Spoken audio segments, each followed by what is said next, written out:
നമസ്കാരം. പശ്ചിമേഷ്യൻ യുദ്ധത്തിന് പരിഹാരമാകാത്തത് രാജ്യത്തെ ഇന്ധന പ്രതിസന്ധി രൂക്ഷമാക്കുകയാണ്.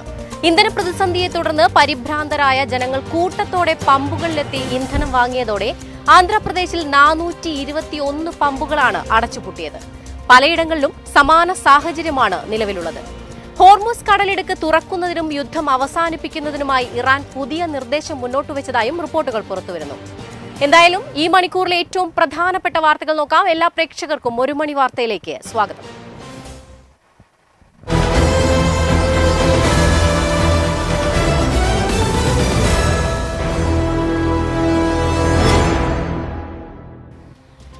പശ്ചിമേഷ്യൻ സംഘർഷ ഭീതിയിൽ രാജ്യത്ത് ഇന്ധന പ്രതിസന്ധി രൂക്ഷമാവുകയാണ്. ആന്ധ്രാപ്രദേശിൽ പെട്രോൾ ഡീസൽ തീർന്നതോടെ 421 പമ്പുകളാണ് ഇന്നലെ മാത്രം അടച്ചുപൂട്ടിയത്.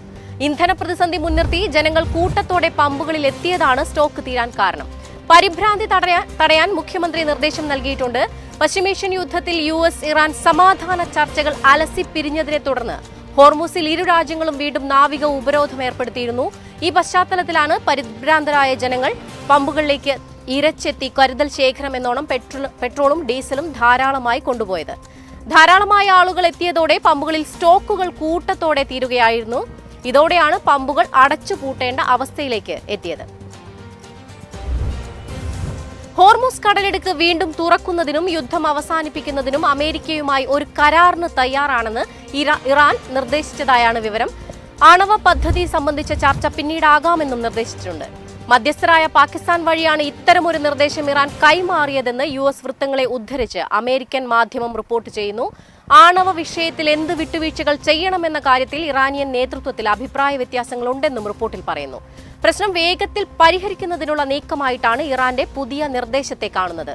എന്നാൽ ഇറാനുമേലുള്ള ഉപരോധം പിൻവലിക്കുന്നത് ഭാവി ചർച്ചകളിൽ സ്വാധീനം കുറയ്ക്കുമെന്നാണ് ട്രംപ് ഭരണകൂടത്തിന്റെ വിലയിരുത്തൽ. ഇറാന്റെ കൈവശമുള്ള സമ്പുഷ്ടീകരിച്ച യുറേനിയം പിടിച്ചെടുക്കുക എന്നത് പ്രധാനമാണെന്നും US കരുതുന്നതായി റിപ്പോർട്ടിൽ പറയുന്നു. അതേസമയം ഇറാനുമായി ബന്ധപ്പെട്ട് തീരുമാനങ്ങൾ എടുക്കുന്നതിന് ട്രംപ് തിങ്കളാഴ്ച ദേശീയ സുരക്ഷാ ഉദ്യോഗസ്ഥരുമായും വിദേശ നയ ടീമിലെ അംഗങ്ങളുമായും ചർച്ച നടത്തുമെന്നാണ് അറിയുന്നത്.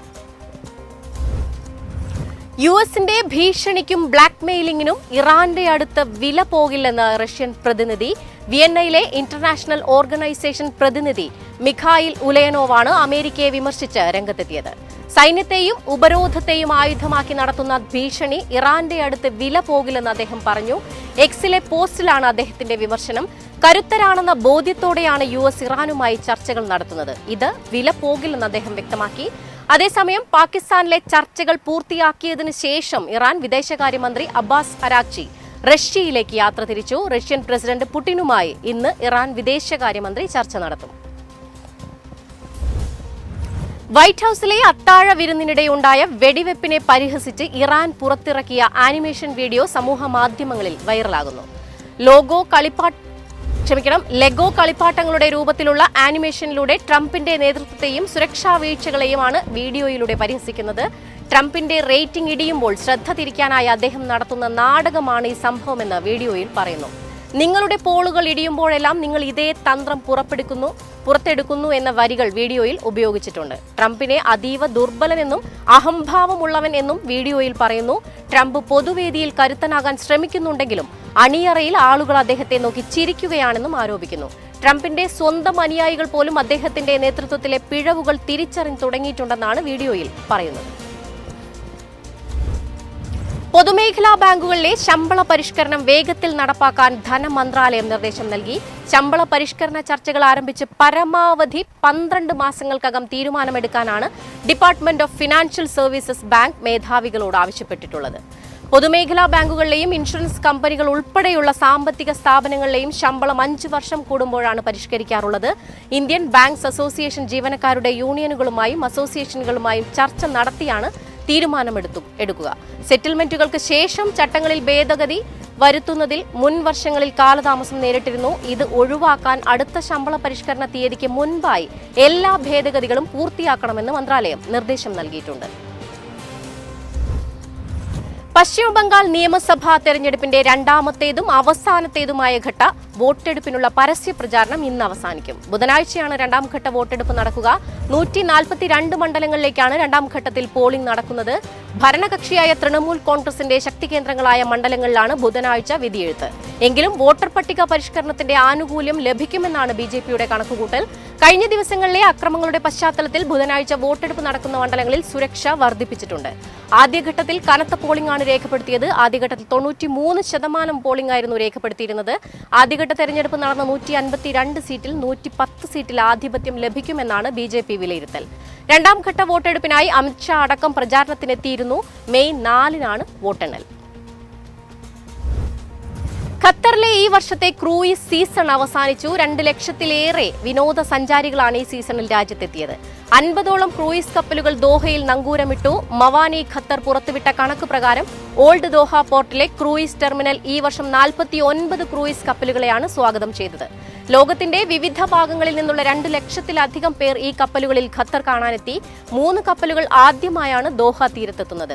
ഈ വർഷം മെയ് വരെ ഇത്തവണത്തെ സീസൺ പ്രഖ്യാപിച്ചിരുന്നെങ്കിലും സാങ്കേതിക കാരണങ്ങളാൽ നേരത്തെ അവസാനിപ്പിക്കുകയായിരുന്നു. അത്യാഡംബര ക്രൂയിസ് കപ്പലായ MSC യുറീബിയയാണ് ഈ സീസണിൽ ആദ്യം ദോഹയിലെത്തിയത്. ഇതിന് പിന്നാലെ ലോകത്തിന്റെ വിവിധ ഭാഗങ്ങളിൽ നിന്നുള്ള കപ്പലുകൾ എത്തി. സീസൺ നേരത്തെ അവസാനിച്ചിട്ടും സഞ്ചാരികളുടെ എണ്ണത്തിൽ ഇത്തവണ സ്ഥിരത കൈവരിക്കാനായത് രാജ്യത്തെ ടൂറിസം മേഖലയ്ക്ക് കരുത്തു പകരുന്നു. UAE-യിലെ ആരോഗ്യ മേഖലയിൽ തൊഴിൽ തേടുന്നവർക്ക് ആശ്വാസ വാർത്ത. 6 മെഡിക്കൽ തസ്തികകളിലെ നിയമനത്തിന് പ്രവൃത്തി പരിചയം ആവശ്യമില്ലെന്ന് മന്ത്രാലയം വ്യക്തമാക്കി. നേരത്തെ ഈ ഒഴിവുകളിൽ നിയമനം തേടാൻ കുറഞ്ഞത് 6 മാസത്തെ പ്രവൃത്തി പരിചയം വേണമെന്നായിരുന്നു മാനദണ്ഡം. Registered nurse, assistant nurse, medical laboratory technician, laboratory technologist, respiratory care technician, health care assistant എന്നീ തസ്തികകളിലാണ് 6 മാസത്തെ പ്രവൃത്തി പരിചയം വേണമെന്ന നിബന്ധന UAE ആരോഗ്യ മന്ത്രാലയം ഒഴിവാക്കിയത്. ഇതോടെ ഈ മേഖലയിൽ ബിരുദം നേടിയവർക്ക് ജോലികളിലേക്ക് അപേക്ഷിക്കാം. UAE-യിലും പുറത്തുമുള്ള സർവകലാശാലകളിൽ പഠിച്ചിറങ്ങിയവർക്ക് ഇത് കൂടുതൽ അവസരം നൽകുമെന്നാണ് വിലയിരുത്തൽ. സംസ്ഥാനത്തെ വൈദ്യുതി പ്രതിസന്ധി തരണം ചെയ്യാൻ KSEBയുടെ കോർ കമ്മിറ്റി യോഗം ഇന്ന് ചേരും. പവർ എക്സ്ചേഞ്ചിൽ നിന്ന് 250 മെഗാവാട്ട് വൈദ്യുതി വാങ്ങാൻ സംസ്ഥാന വൈദ്യുതി റെഗുലേറ്ററി കമ്മീഷൻ അനുമതി നൽകിയിട്ടുണ്ട്. ഇതിനുവേണ്ട ക്രമീകരണങ്ങൾ കോർ കമ്മിറ്റി ചർച്ച ചെയ്യും. യൂണിറ്റിന് പരമാവധി 10 രൂപയ്ക്ക് വൈദ്യുതി വാങ്ങാനാണ് അനുമതിയായത്. ഒരു വശത്ത് പവർ കട്ടിനുള്ള ജനത്തിന്റെ പ്രതിഷേധവും മറുവശത്ത് വൈദ്യുതി വാങ്ങാൻ KSEBയുടെ നെട്ടോട്ടവുമാണ് നടക്കുന്നത്. ഏതൊക്കെ മണിക്കൂറിലേക്ക് വൈദ്യുതി വാങ്ങണം തുടങ്ങിയ കാര്യങ്ങൾ കോർ കമ്മിറ്റി ചർച്ച ചെയ്യും. എപ്പോൾ മുതൽ ഈ വൈദ്യുതി ലഭ്യമാകുമെന്നതിൽ വ്യക്തതയില്ല. മെയ് 15 വരെ വൈദ്യുതി വാങ്ങാൻ റെഗുലേറ്ററി കമ്മീഷൻ. അതേസമയം KSEB പുറത്തുനിന്ന് ഉയർന്ന വിലയ്ക്ക് വാങ്ങിക്കുന്ന വൈദ്യുതിയുടെ ആഘാതം ജൂൺ ജൂലൈ മാസങ്ങളിലാകും ജനം അനുഭവിക്കുക. കറണ്ട് ബില്ലിനോടൊപ്പം സർചാർജായി ഈ അധിക തുക അടയ്ക്കേണ്ടി വരും. ബസ്സുകളിൽ KL-15 എന്ന ബ്രാൻഡിൽ സ്വന്തം കുടിവെള്ളം വിൽക്കാൻ KSRTC. 13 രൂപയ്ക്ക് ഒരു കുപ്പിവെള്ളം വിൽക്കാനാണ് തീരുമാനം. കേരള സർക്കാരിന്റെ ഔദ്യോഗിക കുപ്പിവെള്ള ബ്രാൻഡായ ഹില്ലി അക്വയാണ് KL-15 എന്ന പേരിൽ കുടിവെള്ളം നൽകുന്നത്. ഒരു കുപ്പിവെള്ളം വിൽക്കുമ്പോൾ 2 രൂപ കണ്ടക്ടർക്കും 1 രൂപ ഡ്രൈവർക്കും കമ്മീഷനായി ലഭിക്കും. എന്നാൽ തൊഴിലാളി യൂണിയനുകളും കണ്ടക്ടർമാരും ഈ നീക്കത്തെ രൂക്ഷമായി വിമർശിച്ച് രംഗത്ത് വന്നിട്ടുണ്ട്. എതിർപ്പ് മറികടക്കാൻ ആദ്യഘട്ടത്തിൽ സ്വിഫ്റ്റ് ബസ്സുകളിൽ കരാർ ജീവനക്കാരെ കൊണ്ട് ഉടൻ കുടിവെള്ള വിൽപ്പന ആരംഭിക്കുമെന്നാണ് വിവരം. കുപ്പിവെള്ള വിൽപ്പനയ്ക്കായി പ്രത്യേക രജിസ്റ്റർ ടിക്കറ്റ് ആൻഡ് ക്യാഷ് വിഭാഗത്തിൽ പരിപാലിക്കണമെന്ന് മാനേജ്മെന്റ് നിർദ്ദേശം നൽകി. ഈ രജിസ്റ്ററിൽ സ്റ്റോറിൽ നിന്ന് ലഭിക്കുന്ന സ്റ്റോക്ക്, ഓരോ തവണയും വിതരണം ചെയ്യുന്ന കുടിവെള്ളത്തിന്റെ എണ്ണം, അവശേഷിക്കുന്ന സ്റ്റോക്ക് എന്നിവ കൃത്യമായി രേഖപ്പെടുത്തണമെന്നും പറഞ്ഞിട്ടുണ്ട്. കണ്ടക്ടർമാർക്ക് നൽകുന്ന കുപ്പിവെള്ളത്തിന്റെ കണക്ക് ETM വേ ബില്ലിൽ രേഖപ്പെടുത്തും. ഓൺലൈനായി സീറ്റ് റിസർവ് ചെയ്യുന്ന യാത്രക്കാർക്ക് 1 കുപ്പി വെള്ളം നൽകാനും ആലോചനയുണ്ട്. വെള്ളത്തിന്റെ തുക ടിക്കറ്റിനൊപ്പം ഈടാക്കും. ഒരു ദിവസം 2 ലക്ഷം ഓൺലൈൻ ടിക്കറ്റ് വിൽപ്പന നടക്കുന്ന സാഹചര്യത്തിൽ 8 ലക്ഷം രൂപ ഇതുവഴി ലാഭമുണ്ടാക്കാനാകുമെന്നാണ് പ്രതീക്ഷ. ബജറ്റ് ടൂറിസം യാത്രക്കാർക്കും കുപ്പിവെള്ളം നൽകും. റിസർവേഷൻ, കൂപ്പൺ, എൻക്വയറി കൗണ്ടറുകളിലും കുപ്പിവെള്ള വിൽപ്പന ഉണ്ടാകും. സംസ്ഥാനത്ത് ഇന്ന് സ്വർണ്ണവിലയിൽ നേരിയ വർധന രേഖപ്പെടുത്തിയിരിക്കുകയാണ്. ഗ്രാമിന് 35 രൂപ വർദ്ധിച്ച് 14,155 രൂപയായി. പവന് 280 രൂപയാണ് വർദ്ധിച്ചത്. ഇതോടെ 1,13,240 രൂപയാണ് ഒരു പവൻ സ്വർണത്തിന്റെ വില. 18 ക്യാരറ്റ് സ്വർണത്തിനും വില കൂടി. ഗ്രാമിന് 25 രൂപ വർദ്ധിച്ച് 11,630 രൂപയായി. പവന് 200 രൂപ വർദ്ധിച്ച് 93,040 രൂപയായി. വെള്ളി 260 രൂപയിലാണ് വ്യാപാരം നടക്കുന്നത്. ഇതോടെ ഇന്നത്തെ 1 മണി വാർത്ത സമാപിക്കുകയാണ്. ഒരു ഇടവേളയ്ക്ക് ശേഷം മാർക്കറ്റ് അപ്ഡേറ്റ്സുമായി വിഷ്ണു ചേരും. നമസ്കാരം.